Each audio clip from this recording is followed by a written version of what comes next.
પ્રિયંકા ચોપરા ઈજાગ્રસ્ત થઈ।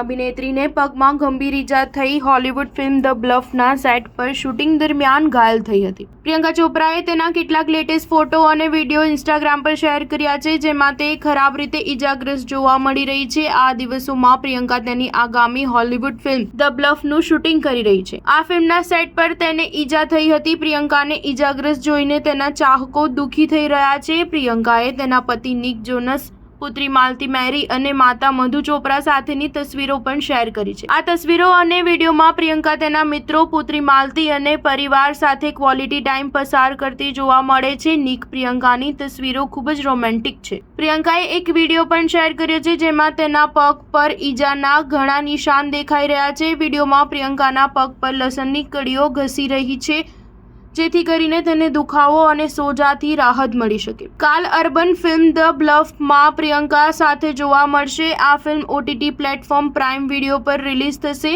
વર્ક ફ્રન્ટની વાત કરીએ તો આ ફિલ્મ સિવાય પ્રિયંકા જોન સીના સાથે હેડ ઓફ સ્ટેટમાં પણ જોવા મળશે। આ સિવાય તેની પાસે સિટાડેલ 2 પણ છે। બોલિવૂડમાં તે ફરહાન અખ્તરની ફિલ્મ જી લે ઝરામાં જોવા મળવાની હતી। આમાં તેની સાથે કેટરીના કૈફ અને આલિયા ભટ્ટ પણ જોવા મળી હશે, પરંતુ હાલમાં આ ફિલ્મ હોલ્ડ પર છે। સ્ટાર ન્યૂઝ 7 હંમેશા સચ્ચાઈની સાથે।